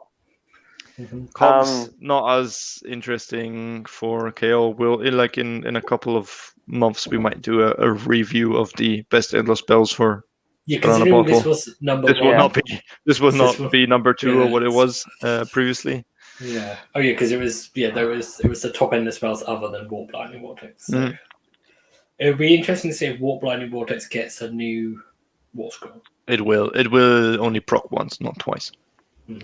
That's what I see. Well, the thing is, most endless spells are proccing twice now because they're at least in the turn you cast them. Because most of them have a thing that says once it's set up, you can move it, and then it will move at the end of the hero phase as well. So if it's predatory, yes. Yeah. So any predatory endless spell you take, for the most part, there's 1 or 2 that don't let you move it after you set it up, which is really weird. Well, you'll pass over things twice with them. So there's some really good stuff now. I think Taurus could be quite interesting because and it does D6 mortal wounds, so you'd be doing 2d6. This is it depends how they word it. Maybe it's the really right will say like just once per hero phase. It depends. I think if endless spells can don't all get rewritten to only move once. Maybe it will be like you set them up in the hero phase when you cast them, and then end of hero phase the actual movement happens because you're still controlling it anyway. Yes. Then you do the movement, and that's it. There's still a lot we don't know about endless spells, or just in 3rd edition in general, really. That's true, yeah. We don't know how it's going to be handled in match play GHP, because everything we know so far is from the core book. I mean, this is a War Scroll, but yeah. So, but endless spells do look interesting. And if they get to move twice, that means you potentially don't need to do the whole Zilfin move thing, because Geminance is already like an 18-inch cast, and then it moves. It moves 8 inches, but I doubt they will move twice. It will be you cast them, set them up, end of hero phase, which is just right after that. After you cast it, move them, and resolve the results. Yeah. So we'll see. But it'll be interesting to see any changes to the War Scroll as well, because they could have a big change on KO. So. Let's move on to. I mean, we don't need to talk about these that long, but basically, priests now can think invocations is now a thing. Basically, and banishing is a new thing. Yeah, dispelling, unbinding, banishing. Yeah, so priests are actually really good. Unfortunately, KO don't have priests can have little priest wars. Well, we can have priests. We can have rune lords. We can have rune smiters. We can have rune masters. There's some priests we can have. You can now unbind prayers with other priests, essentially. And within, is it 40 inches, isn't it? The technical term is banish. 48. Yes. 48, so you can do it anywhere on the table, really. Pretty much, yeah. And it's like they have like a pray off, like to see who can pray the best. Which god is stronger? Yes, and we have 2 generic prayers now. Like you have the 2 generic spells, Arcane Bolt and Mystic Shield. So now you have Bless and Smite. So Bless is cast, or whatever the word is. Interesting. It would be to check the answered. That's it. The banishing roll, because prayers are usually prayed with 1d6. Yeah. So if statistically it's easier to banish a invocation or not, it'll be interesting to see. But now, we have an official word for these prayers, endless prayers as we call them, invocations, which is good. Everything's an invocation now. The other question I have for these prayers, like the generic ones, are these in addition? Can they do these in addition to the ones they can already do, or do they have to choose? Because, for example, for Fire Slays, you can do the one in the book. You can do a invocation prayer, and you can do one on your war scroll. Now, can I do a fourth one? These ones, I think there will be instead of the one on core the war scroll rule limiting them to one prayer per hero phase. Oh, that sucks. Or then you reduce you reduce the priest, the Fire Slave priest, like from 2 attempts down to 1. It's either that I think the Daughters of Cain got that kind of ruling in their updated book, that all their priests, which used to be able to cast 1 book prayer, 1 war scroll prayer, and then possibly a third one, can now only ever cast 1 prayer. Oh dear. Okay, that's much worse for Fire Slaves then. Okay. It's either that, or they might go and redo war scrolls for priests, and they have how you have the magic thing that says, "Oh, this model's a wizard. It knows it can cast up 2 spells and knows this spell at plus." So this is a priest. It can pray 2 times. Yes, or 1 it can pray time. Once or whatever. So this is a big priest. Prayers. He's like the archpriest. He's very good at shouting. But this makes Rune Lords actually pretty good, because before Rune Lords, you took them as allies just because they had a +2 to unbind and dispel. But they didn't do much else for your Kharadrons. Now you can bless your Kharadrons with a 6+ Funeral Pain. Yes, because none of these core prayers have keywords. So bless is answered on a 4, and a range. The interesting thing is they basically codified and said an answer value, which is casting value, and then made it very clear what the range of these things are, rather than just saying, pick a unit within 12 inches. And there's interesting. Say, is that the range, or is that just the effect of the thing?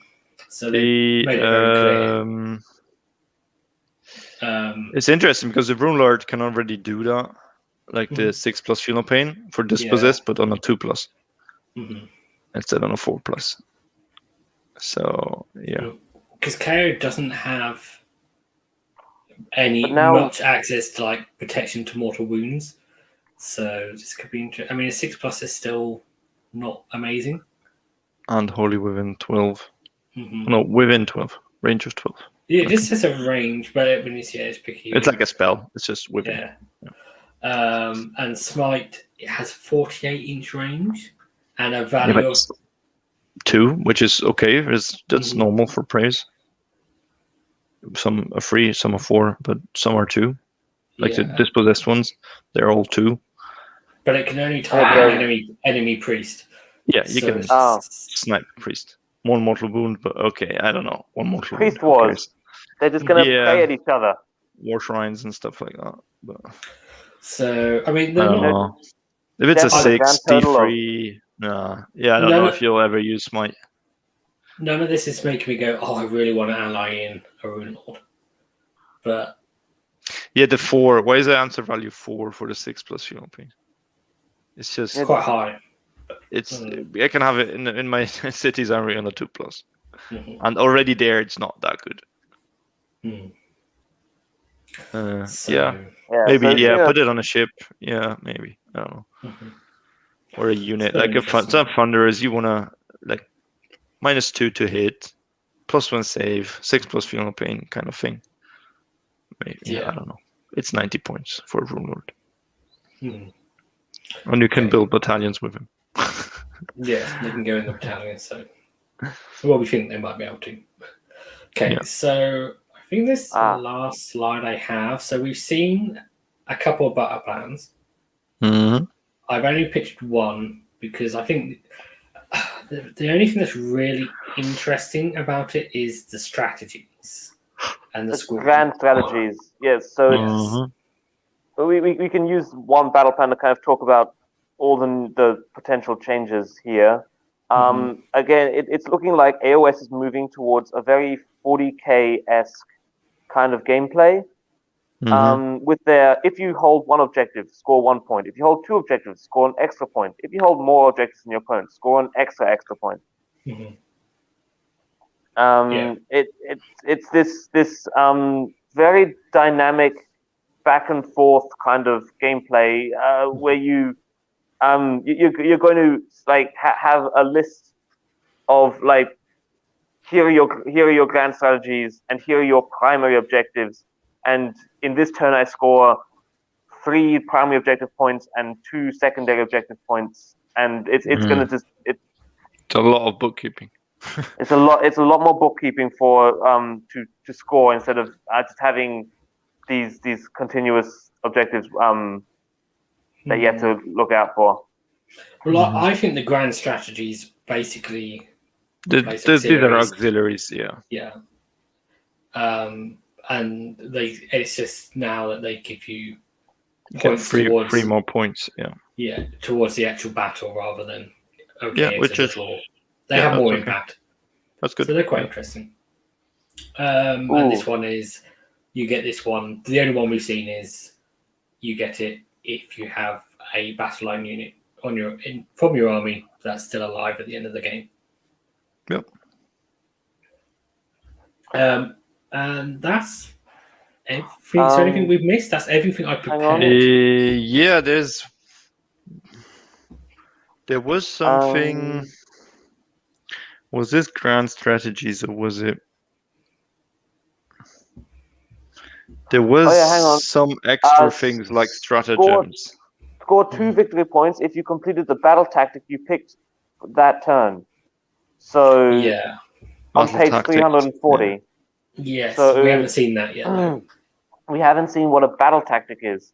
So every turn, it sounds like you're picking a new battle tactic, whatever that is, and then you're going to have to score that as well.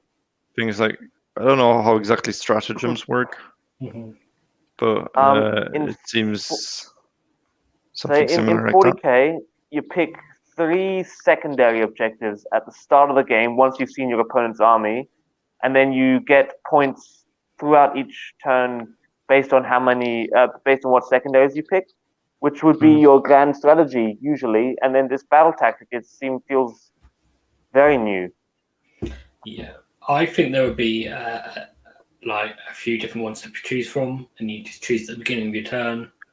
It could be that they're starting to sell us faction battle tactic card sets.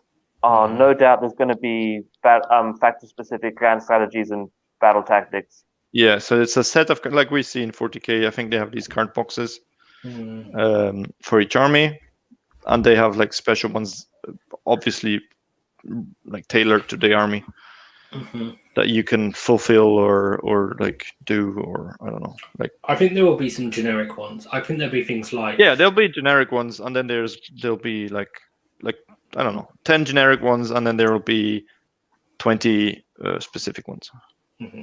There'll be, I think, basic ones will be things like you score this battle strategy, or was it battle tactic, if you don't lose an objective you already control. Like kill the enemy general, like something like that. Yeah. Or score an objective that was previously owned by your opponent. I mean, obviously we'll see those, but those sorts they might have those things or a list or cards or I don't know. So, in summary, how are we feeling about all of this for KO? I'm not too keen about the smaller tables.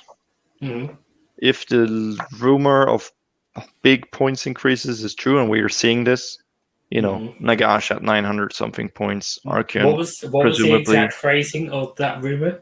Was it slapped with a points? shit ton of points increases? That was the official line. The official. The official line. KO got slapped with a shitloads of points increases. Yeah, it's not good. It doesn't sound good, but I don't know. This is just like a text I got forwarded. Who knows if it's true? If it's not true, we'll see. It makes sense why, like we've seen, like Slanesh Battle Tome it felt too expensive. Everything. We've seen Kragnos, and everyone said that this is too expensive for what he does. We've seen Nagash at 900 something points. People saying I'm not going to use him anymore because it's too expensive. Half my army. Yeah. But with the things we've seen now, like what monsters can do, and the being generals and command points and blah blah blah, and MSU units, armies will be smaller because if you build like a KO army with all MSU, that's a lot of stuff you can do. Nagash is something else. Nagash is actually a priest. He's the only priest in all of Death, so he's getting all the. I think he lost that on his most recent war scroll. Because there was some, there's some people talking about it the other day, and I think he lost it. Oh, well, it's up to be Death then. Let's see. I don't know if my app is up to priest date. and Death. Oh, he is on here. I don't know if I have the most up to date app. What's the date on it? November 2019. So no, it should be like Soulblight now. Yeah, I think he lost it. There are some things that seem very powerful for shooting in the changes. No, he still has it. May 2021, priest. Yeah, he still is a priest. That would explain why he went up in points, because now he gets even more abilities. Yeah, he can cast and smite. Yeah. Yes. Or and bless, dispel priests and Yes. Yeah. And I don't think I added it on here, but we've seen also how the new Arcane Bolt works, which is you cast it and then you remember you've done it, and then at some point during the battle you can unleash it. As part of any phase. Yes. In that turn you can. And it casts on a 5, does 1 mortal wound, but if you're within 3 inches of the enemy when you unleash it, it does D3. So basically you're going to cast it and then hold it and then later on release it. Like you cast it into the air and then it comes down. Yeah. Nagash can cast it 8 times. So then he can cast it 8 times. Remember, you're in combat with Nagash in the start of combat phase. Like 8 times D3 mortal wounds. 8 D3 mortal wounds just drop on you, and then he also tries to smite you at the beginning of the hero. Seems very Dragon Ball Z like. Yeah, it's a bit casting like an energy ball and then it's holding and then. As I said previously, I think they want to reduce like those big, massive Death Star units. That's why we have the reinforcement rules. Points will go up, so less units. They also maybe it's also a thing of, collecting a 2,000 point army, unless it's Sons of Behemoth, because that's 4 models. It is intimidating for someone who's new in the hobby. Let's be honest. Oh yeah, definitely. It's like you start. Okay, I'm gonna buy this box or maybe this battalion box.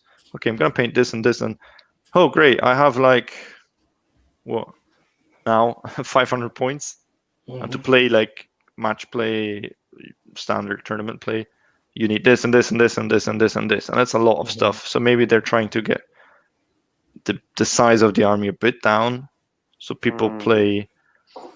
Like are more inclined to play 2,000 points, but then they would sell less. So I don't know. Yeah. Question from the chat is: if points go up, will people just play at a higher points level?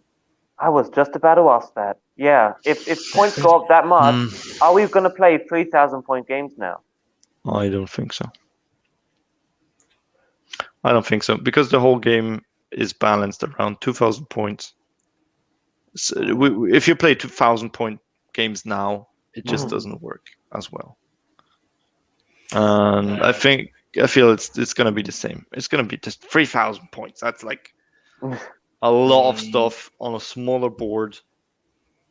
Yeah, but it won't be as much stuff. It'll be roughly the same amount of stuff.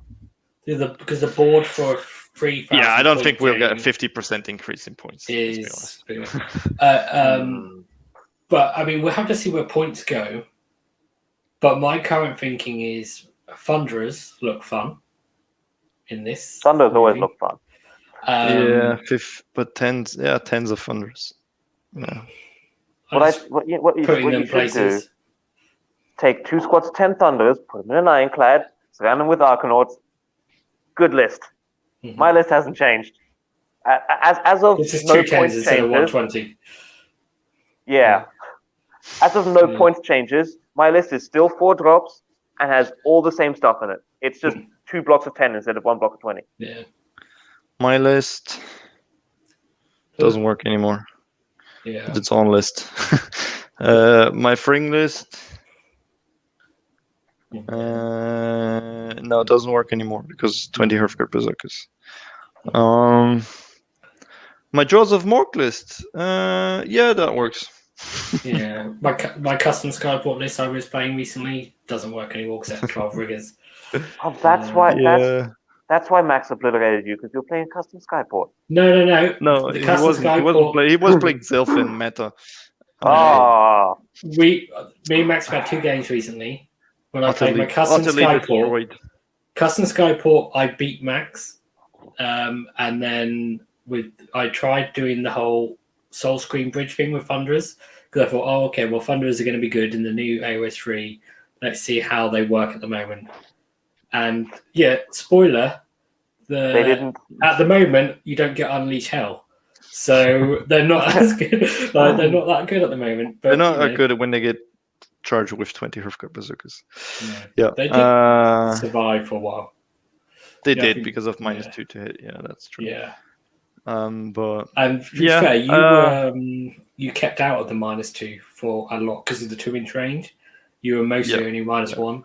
That's the thing. Why Hearthguard are still good with the coherency, like 10s. I can see 10s still working. I mean, that's still a lot of output if they don't go up massively in points. The takeaway from that game was a Celestin Prime can one-shot the frigate in a turn. Yes, he can. He could just come down and whack it. Go down with -3 rend. The frigate doesn't have a save anymore, and then the gold doesn't help, and then boom, 15 damage. Yeah. The other thing is, I think Ironclads are going to be really good in the new AOS 3. Yes, unless they go up massively in points. Massively, but they score now for 2 models instead of 1. We didn't talk about that. That the scoring changed. Oh yeah. Now they score for 2. I went through the articles and took out pictures, and if it wasn't in a picture, then it. No, we know now that Monsters because we have the magic of 10 or more wounds is like a level, like a barrier. Above that, you score as 2. Heroes score at 5, I think. Yeah, I think Monsters if a model score has at more 5. than 5 wounds, if a model has more than 5 wounds, it counts as 2 models. Mm-hmm. Yes, and Behemoths count as 5, was it? Monsters. Oh no, just I monsters, think only monsters. So all of our boats and all of our heroes are now 2 models. Here also heroes just 2, or was it 5? I don't know. I think it's only 2. I'm not sure, but yeah, heroes just score more, monsters score more, which is a bit sad because what's the benefit of a Stonehorn? Oh, you count as 10 instead of 5. It's not that special count as 10, anymore. Don't they? Oh, yeah, they do count as 10, but it's not as special anymore, to be honest. Plus, ogres are nerfed, like the gluttons, and because they always came in big units. And now the coherency now they can't, and the coherency hinders them and that kind of stuff, which is sad. For some armies, it's gonna be hard. They get bought in blocks of 6 ogres, ogres, don't they? So that's just just from the very getting a block of 6 ogres, screwed. Well, not screwed. They're still good, but usually play them at 12 to buff them properly. That's the thing. Buffs will be less important because the unit you can buff are smaller, so it's less dice throwing. So less rerolls or less. The Ironclad would be good because you don't need to use any reinforcement points to make it buff, like something worth putting a buff on. Yeah, well, I'll see. I think we'll see a point increase. I think it'll be. I fear it's around 600 now. Like if you buff an Ironclad, that's a lot of attacks that get buffed. So that's the thing. AOS 3 is going to look very different to AOS 2. Just it's not going to be about the usual tactic of put in a ton of screens, and then behind that you have 1 or 2 units that are going to then charge forward in turn 2 and smash an army. It's going to be more about the interactions between multiple small units and how they work together more to create a whole instead of dumping buffs onto one. It's a lot with heroic actions, prayers, spells, command points. So generating command points, having unit that can use command points, deciding strategically where are you going to apply this command point. So it's a lot of acting and reacting on a lot of fronts. Will be key. You cannot screen out of entire board partitions now with like 20 grots or 40 Skaven because you cannot string them out as much. So I'm sure it will be interesting, and we'll be here to try figure it out. Yes. For KO. This can be cool. Yep. Now there was a comment when we started by Jay Durfu about Chaos Dwarfs. Lots of comments. The chat has there was a on specific one today. about Chaos Dwarfs. If we've seen something about Chaos Dwarfs, and I have a fresh leak from yesterday, 2 days ago. Let me read it to you, Jay Durfu, because it talks about Chaos Dwarfs. So the releases for the next 3 years. Spoilers. If you don't want to hear this, stop here. Okay. You would. Wait, I can't stop this. How do I go? So next battle tomes we'll see Maggotkin, Gits, Ogres, and Beast of Chaos are the first 4 tomes after Stormcast and the new Cruel Boys. 3 new armies planned for this edition. Chaos Dwarves / Oathbreakers, Anbranef, which we already know that they will come. Oh, yeah. And Dawnbringer Crusades, which is a soft reboot of Cities of Sigmar. It's basically just a Zealot Sigmarite Order of Aesir humans. Dawnbringer Crusades release early. Well, I need to scroll. Sorry, 2022. Anbranef end of 2022, alongside Tyrion and the River Temple shit. I'm just reading. River Temple. It's not my words, but it's elf. Oathbreakers are slated for fall of 2023. So that's more than 2 years ago. 2 years in the future. So there's nothing in there about a dwarf battle. Interestingly, no, but we've heard rumors of that. We've heard that elsewhere. We heard that will be coming maybe this year or early next year. So we don't know. Okay, but so if maybe it makes sense because it's Dawnbringer Crusade comes early next year, and it's just the humans out of cities. What are the dispossessed doing in that tome? Okay, could put them together with KO and Fireslays in there. Or maybe it's part of the same book, and there's just like a two separate bits of Allegiance abilities. I don't know. For Dawnbringer Crusades, that's very probable because we have seen articles talking about it. There's a new terrain kit for it. It will be the new Crusades kind of thing, like the narrative build your army thing. Either your army is going out to found a new city, or you're the bad guys already living there and slaughtering all these little people coming there. And I have heard rumors of at least the human kits being us getting new human kits to basically make updated handgunners and updated. It's the new. It's the whole witch hunter. We've seen the witch hunters for Kragnos. We've seen them in Cursed City. There's a witch hunter. Order of Aesir is being mentioned more and more. So that kind of vibe. Witch hunter, zealot, priests, flagellants kind of thing. Maybe. So to circle back when we were talking about Unleash I'm not Hell. done yet. It's just a side tangent. Yeah, I'm sorry. The Broken Realms of 3rd edition. So this is big spoiler. Story spoiler. Right. I don't know if you want to stop now. No, I'm fine. So the Broken Realms, which is basically like the narrative Psychic Awakening Broken Realms thing they do at the end of 3rd edition, ends with the Oathbreakers, which is the Chaos Dwarves, completing excuse my language, completing a huge warp cannon to literally tear Azir a new asshole. I'm sorry, this is not my words. Just reading this. Followed by an all-out invasion of Azir by Archeon and the big D boys. I'm not going to read that out on camera. So yeah, that's the Chaos Dwarfs. I'm sure. Well, we know they exist in the lore. They're already working for Yeah. Archeon.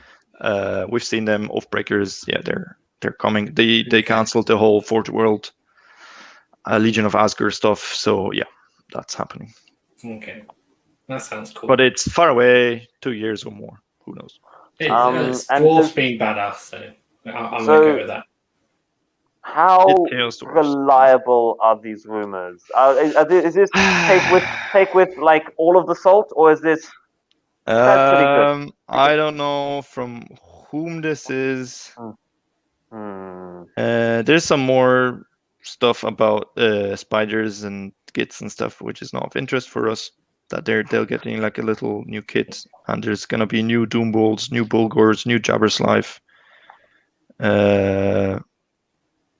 kind of stuff. But we don't. We'll get a new start collecting for ogres, because these are the battle tomes that will be upgraded.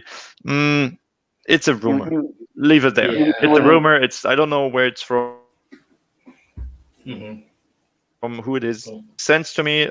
We've seen the Dawnbringer. We have seen the images. Basically, the stories. They build these new cities. They float them up on an island. Then they pull them across the lands and drop them down to be their new happy place. And then there's some purifying fountain from the Lumineth that will take away the taint of chaos around it.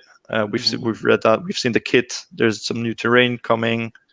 These will be boxes after the Dominion box, where you can like buy starting sets basically for Age of Sigma.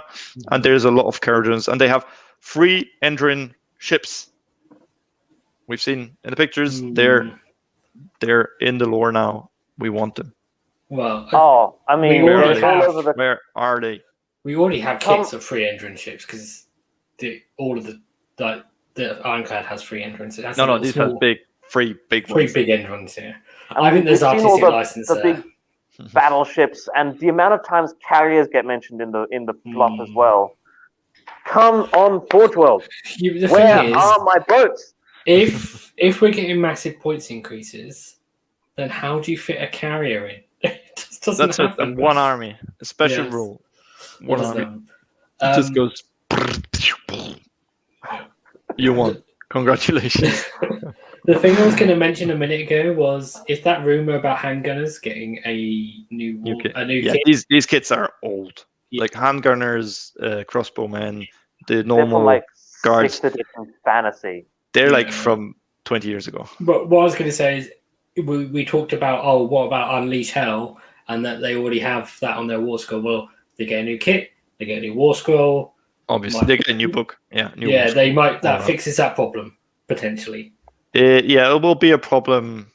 For like handgunners will be meta for 6 months, and then they'll disappear. Yeah, everyone will buy all the old kits, and then they bring out the new ones. Yeah, which are already hard to come by, I think. Yeah. They're always sold out. So we'll see. Rumors, leaks. There's no guarantee this stuff will happen. For some things, there's an indication. Yeah, I think the Dawnbringer book will happen. Yeah, just humans. There's it's going there. Sigma is pushing out. He's reconquering. This is the age of Sigma now. Really, like we're taking back the land. There's a rumor of KO book Fire Slayers. With looking at this, it makes sense. We've discussed on the show previously. What new Fire Slayer units would we like to see? What new KO units? Yes. It makes sense from an army to put them together. I know people don't like this because they love their steampunk, others they love their naked baby dwarves with orange hair.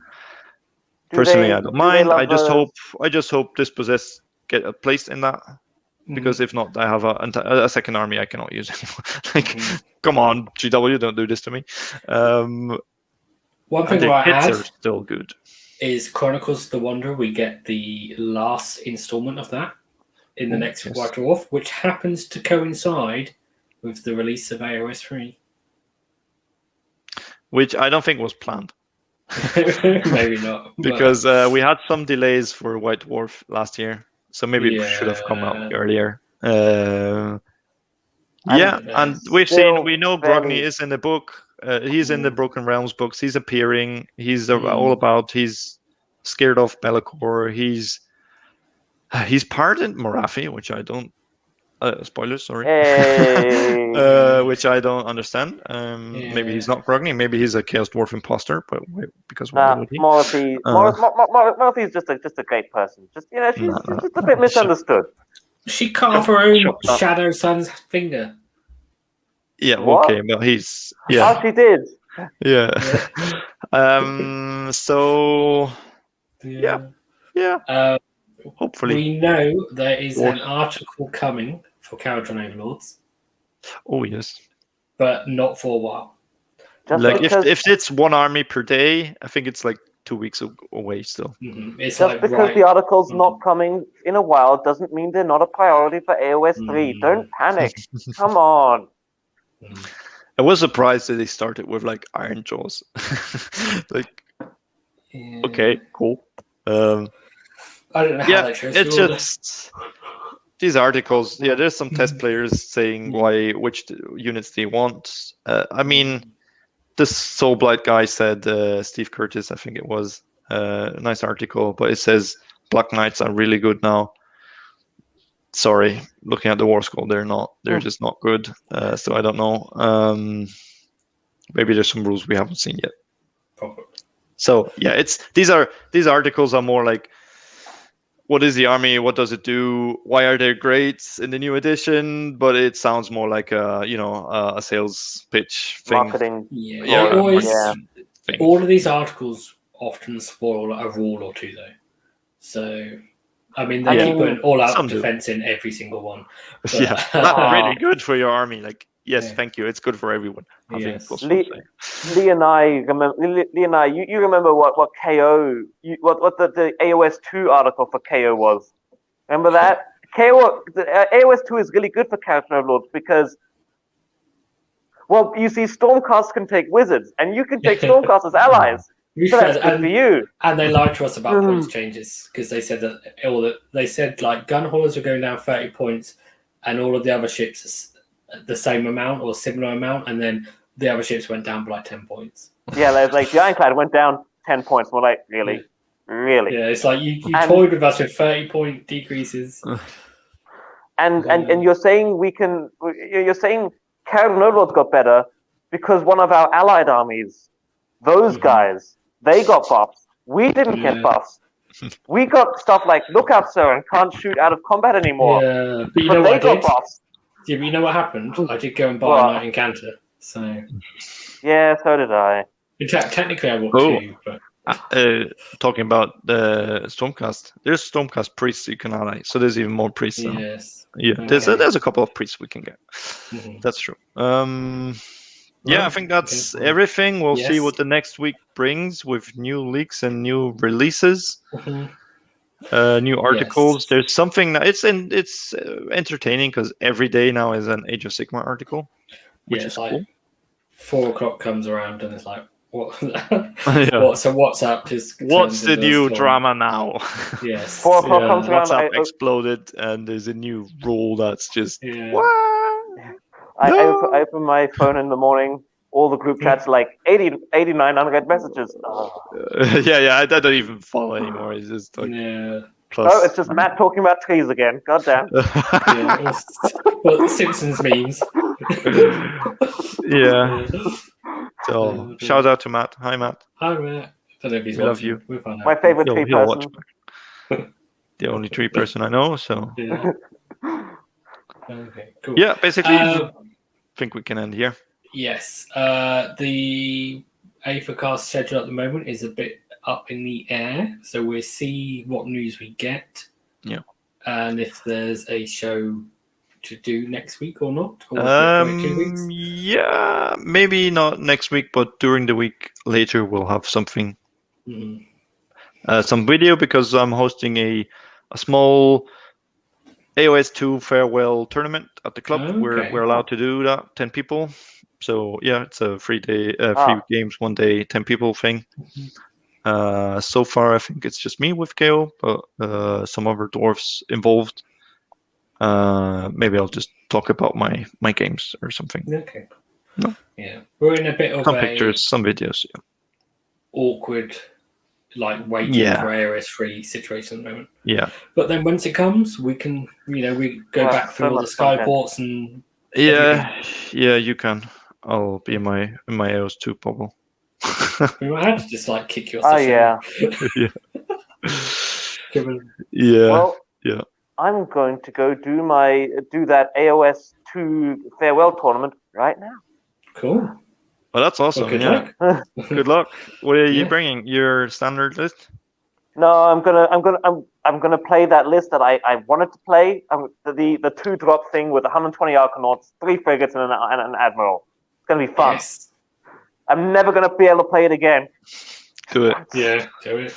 Do it. That's the thing for all our tournament is maybe I'll bring it's something. It's just having fun. It's just stupid. I'll just bring it and just because it's possible. Take 2 units of 12 Endringers with the ship. Yeah, for the last time. And a unit of 40 Arcanauts to stand I have 18 Endringers painted, and I have a 12 Skywardens in the cabinet waiting to be 12. No, actually, 3 painted, 9 more to be painted. Like, why? So much plastic. Yeah. Yeah, cool. Okay, well, I think that's the end of the show. Thank you, Max and Con, for joining me, as always. If you like the show, please do hit like. If you want more AOS and Kharadron Overlords content, then please do subscribe and hit that little bell thing that tells you when we post a video. So that's cool. If you like cats, follow our Only Cats page. Yes. Only Cats page. Yes. You'll see more of this. Yes. Oh, you get him. You get him. Yeah. Click like now, or we will drown that cat. Yeah. And if you want Aethercast dice, there are some still available on the on Ko-Fi, but the purple ones have now sold out. So no purple ones left. And we're still waiting for production, I think. Yes, they are. Their status? They are they're meant to be done towards the end of June. So soon. Yes, ready for AOS 3. Yes, they are coming just in time for AOS 3, basically, which is cool. When we will switch to D12s.